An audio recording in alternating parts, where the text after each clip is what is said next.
big ballin' in Waxahachie, Texas. And that's this beautiful project we're here today. This is a massive gable that was added to the existing patio, a whole bunch of concrete, some stonework, and a beautiful fireplace. And we're gonna tell you all about it now.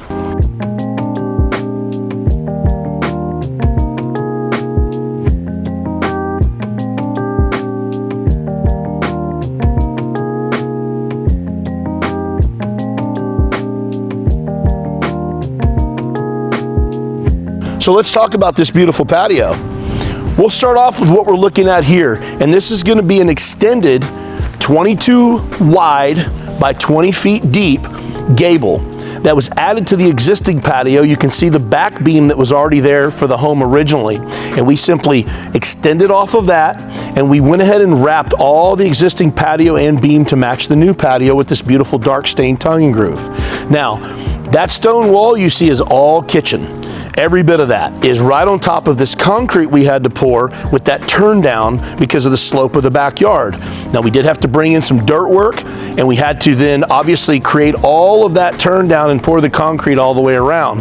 It's got a beautiful salt finish, and then of course we did some stairs here leading up into the patio. This is a little bit of an addition to under the roof is this beautiful fire pit area. Now what this does is it gives them a place completely uncovered, separate from the patio, another whole environment to have, utilizing obviously the same space. And then as you can see, our salted concrete. We really like the salted concrete because it gives it a travertine kind of look. It makes it where it's not so slippery, but in addition to that, it doesn't have this pattern fatigue that we see in certain stamps. So the other thing is there's also no sealer put on it. You don't have to keep up with any of that stuff. It's very low maintenance. Then we're gonna move into our stonework.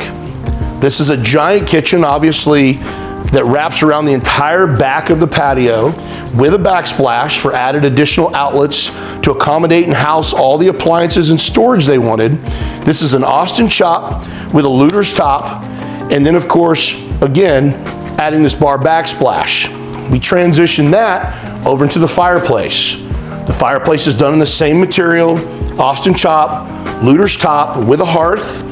And they did this in propane, so they can actually do, they have a propane tank that'll run all this, and that had to be put in here and installed, which is also part of our delay on this project. But it just allows them some flexibility. And then we'll move into the structure. The structure is, again, it's an added additional 22 by 20 feet to what was original in the house, which was this 10 by 20 foot patio area. We wanted it to be really seamless, so we did overlay the concrete so all the salt concrete matches and flows seamlessly. But then our tie-in, we came in and wrapped all this with tongue and groove and even wrapped the existing beam. Then we put it in this really dark stain because this is a black and white house.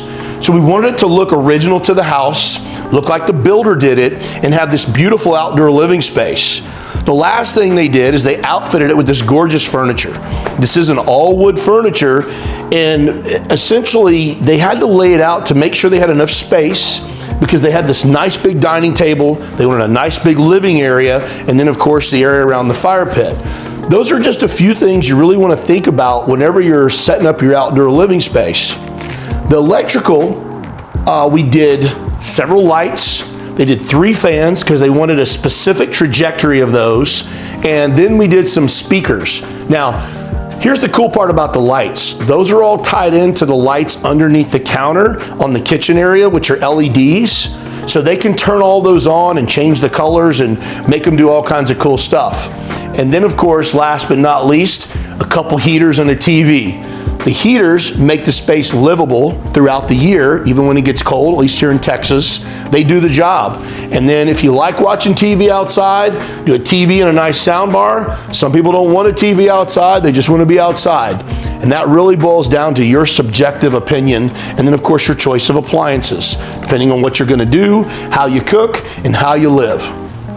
This is just another great example of an extension of the home on this large outdoor living space that gives you a very natural way to come outside, enjoy the outdoors, and literally have almost like another whole house out here that you can enjoy and be in, dwell in, and be comfortable. That's the key. So if you're thinking about doing something like this, go check out our other videos on YouTube, look at some of the other builds, get some of the other ideas that we have, and hopefully this helps you so when you get ready to build for yourself, you really know what you're doing.